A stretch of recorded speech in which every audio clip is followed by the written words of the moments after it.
Hello again on this Wednesday, April the 19th. We are here to revisit this concept of race, confronting the false concept of race, and seeing what a Chihuahua can do to help us overcome that false concept.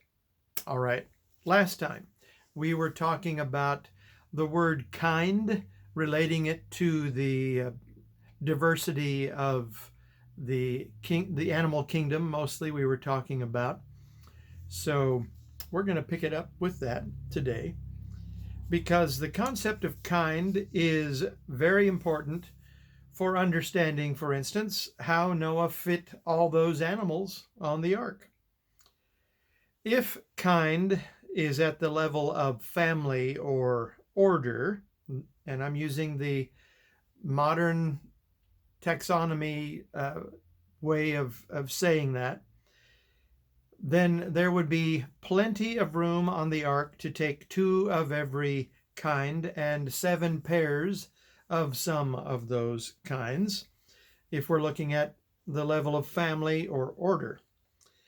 For example, even though there are many different dinosaurs that have been identified, creation scientists think that there are only about 50 kinds of dinosaurs.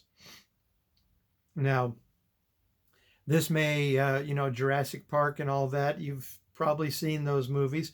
There may be something in the future that will shed light on this, but breeding studies are impossible with dinosaurs. But by studying fossils, one can ascertain that there was likely one ceratopsian kind with variation in that kind, and so on. And we'll say maybe a little bit more about that in a bit. Now, in Genesis chapter 8, verse 17, after the flood, the animals were told to be fruitful and multiply on the earth. As they did this, natural selection, mutation, and other mechanisms allowed speciation, if you will, within the kinds to occur. Speciation is necessary. It was necessary and continues to be in this post-flood world. Everything was vastly changed. The whole environment was changed due to the flood. So that was an adaptation mechanism built into the kinds that God had made so that they could fill in those niches throughout and so they could survive.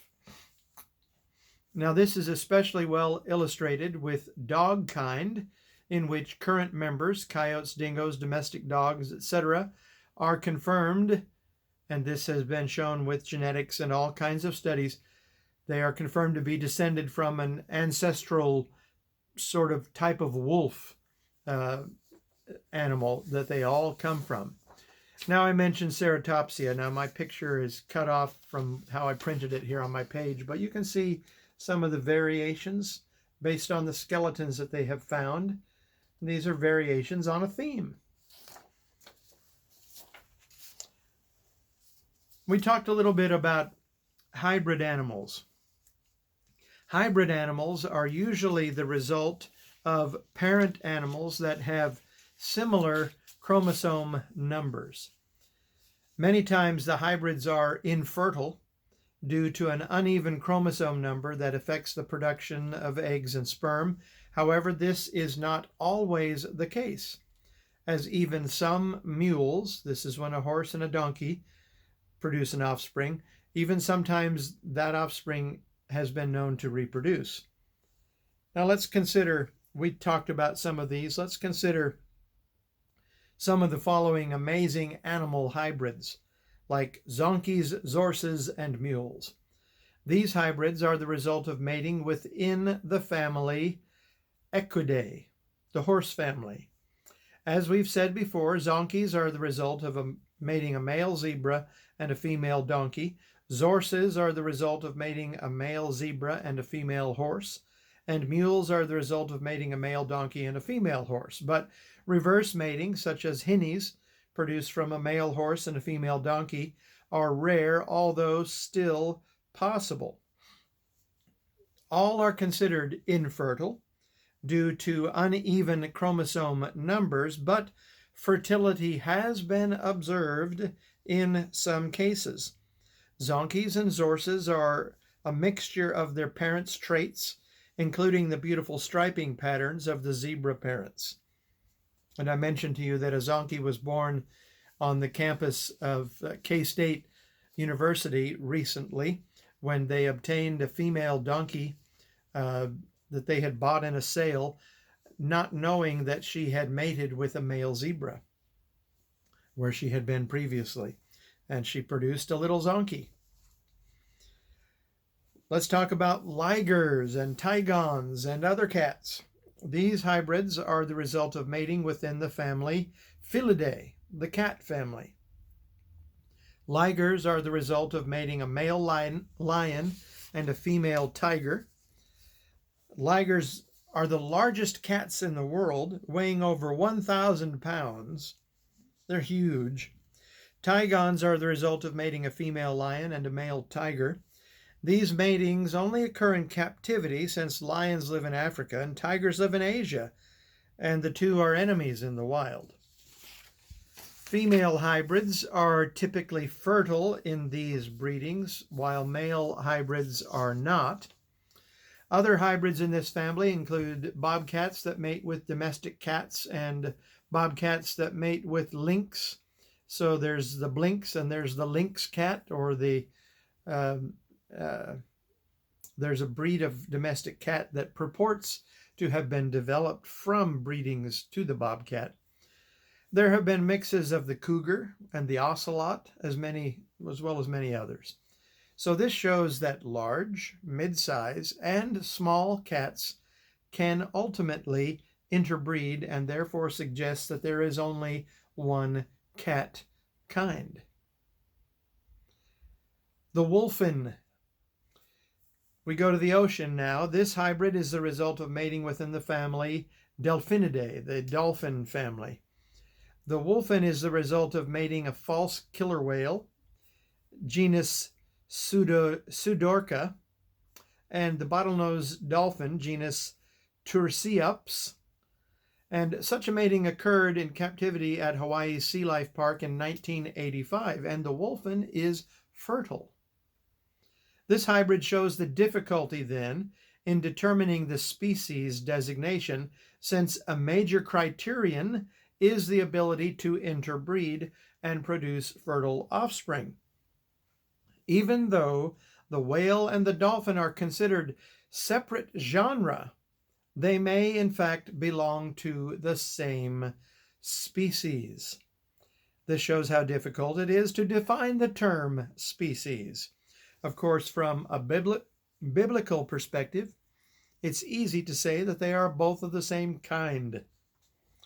Now that we've talked about that again, reviewed and showed how this illustrates the difficulties with some of the definitions in today's world, let's look at how we get to the definitions in today's world. And we're going to talk about fixity of species and changing definitions. So what is the relationship between the kinds and the species anyway? If one were to ask around to see what kind of definitions people have of the word species or genus, most would respond by saying that they have something to do with classification.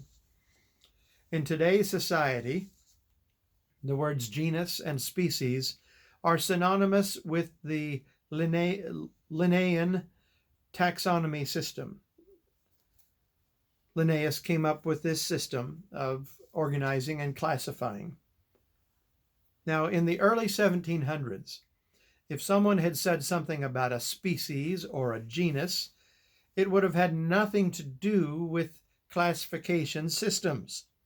So why is it important today, and what can we learn from it? The word species and its changing definition were responsible, at least partly, for the compromise of the apostate church in the late 1800s. In fact, The Christians are still struggling over this change. So let's do a brief history here. Species, origin and meaning. The English word species comes directly from the Latin. For example, the Latin Vulgate, an early Latin Bible translation by Jerome in AD 400, has Genesis 1 and 1 with the word species, where we have in the English Bibles today the word kind in Genesis 1 and 1. Species is found in the Latin version of Genesis 1, 24 and 25 as well. So the Latin meant the biblical kind. In fact, the word carried over into English and other languages that have Latin influence. It means a kind, a form, a sort. Another word that was commonly used for a kind in the Latin Vulgate was genus. Now, this is evident in Genesis 1, 11, 12, and 21. Let me go ahead and read those because we've illustrated the use of kind, but let's just notice this one here. So we're going back to Genesis 1, and I'm reading from my ESV. And so we're going to look at chapter 1, verse 11. And God said, "Let the earth sprout vegetation, plants yielding seed, and fruit trees bearing fruit, in which is their seed, each according to its kind on the earth." And then also verse 12, "The earth brought forth vegetation, plants yielding seed according to their own kinds, and trees bearing fruit, in which is their seed, each according to its kind." Also verse 21. Verse 21, "So God created the great sea creatures and every living creature that moves, with which the waters swarm according to their kinds." So in the Latin Vulgate, we would have genus there. So sometimes species, sometimes genus in those passages. In both cases, these two words, species and genus, were used for the Hebrew word mean or kind.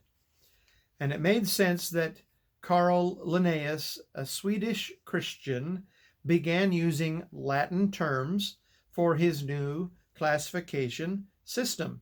It was logical to use these common terms, which were part of the commercial language throughout Europe, much in the way that English, for example, is seen as a universal language throughout the world today for communication. So Linnaeus even wrote his large treatise Systema Naturae and other findings in Latin in the mid to late 1700s. Early commentators recognized that species originally meant the biblical kinds. John Calvin, prominent reformer in the 1500s, stated this in his notes on Genesis 1:24, where he says, "I say, moreover, it is sufficient for the purpose of signifying the same thing that Moses declares animals were created according to their species. For this distribution carried with it something stable. It may even hence be inferred that the offspring of animals was included. For to what purpose do distinct species exist, unless those individuals by their several kinds may be multiplied?" Of course, Calvin originally wrote in Latin, but his early English translation by Thomas Time in 1578 still shows the point that the word species was used to mean the biblical kind. Calvin is even pointing out stability or fixity of biblical kinds. Dr. John Gill, about the same time as Linnaeus, equates species and kinds in his note under Genesis 1:22, saying, "With the power to procreate their kind and continue their species." See, in parallel, he puts them together. It is interpreted in the next clause saying, "Be fruitful and multiply and fill the waters in the seas." Others, such as Basil, prior to the Latin Vulgate, discussed species as the biblical kind in the 4th century in his homilies on Genesis. Matthew Henry in the late 1600s and early 1700s used species as kinds in his notes on Genesis chapter 2, verse 3, saying there would be no new species created after the creation week had been completed. We could continue on and on with that list. The point is that species originally meant the biblical kind. Now, we are at just over 15 minutes. We're going to leave it there because we're going to next week notice where this term got hijacked, where the change of understanding occurred on the use of this word species, which results in the problems that we have today. But we're going to leave it there for now. Thank you for visiting my YouTube channel today. Please notice all of the address information down below on this page. You know, there's the PayPal site and all of that. Appreciate if you could help out with that. And thank you for your support. Spread the word. This is a new venture for me, and I'm very eager to grow this thing, and I hope that you will help me do that. Let me know what you think. Give me your ideas. All right. Appreciate you all. Much love and respect. Bye for now.